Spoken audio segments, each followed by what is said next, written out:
Hey guys, popping on today to tell you a little bit about the Great Conjunction, what it is, what you can expect from it, and why it's such a big deal.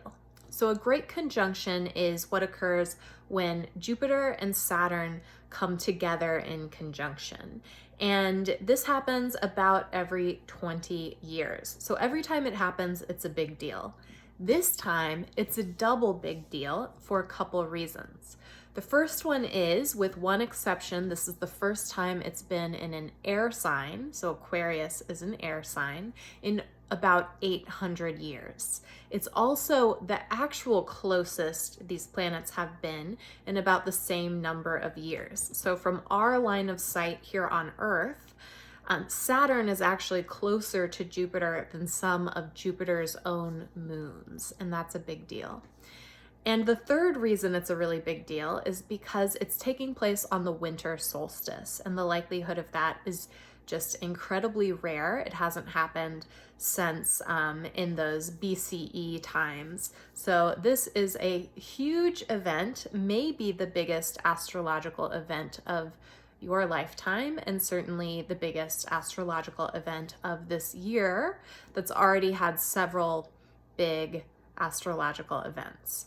So what you can expect from it are the themes of Jupiter, which are expansion, beneficial expansion often, but expansion of whatever energy it comes into contact with, which in this case is Aquarian energy. So energy that has to deal with thinking about what is equitable or right for humanity, thinking about how to innovate, thinking about using the self to serve the collective, and thinking really outside of the box, as well as themes of expanding technology and technological innovation.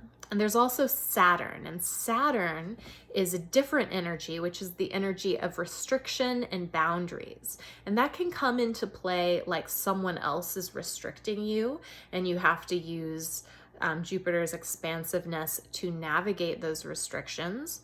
Or it can come into play as the restrictions and boundaries that you yourself set into play. And the trick here is to become conscious of them. So you can consciously be aware of what you're doing. You can consciously say, okay, I'm creating these boundaries so that I can expand and move forward. Or it can happen subconsciously, and that's less optimal, where you're putting restrictions and boundaries in place that maybe you haven't consciously consented to. That can happen internally or externally. And so this is the moment to begin to consider, what are the restrictions and boundaries which I would like to beneficially embrace, and what are the restrictions and boundaries that I would like to break free from? Additionally, to what extent does expansiveness and truth-seeking aid me in this journey?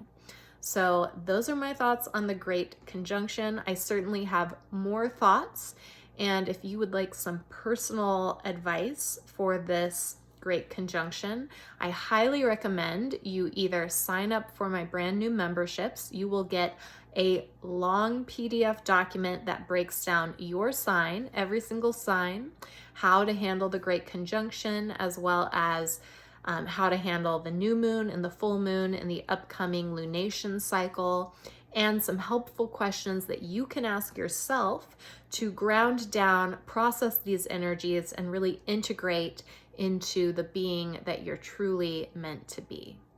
So either go for that or come get a reading, or I do also offer free 15-minute consultations. If you have a quick question, you can pop on, have a chat with me, and we can go from there. So thanks, you guys. Have a great day.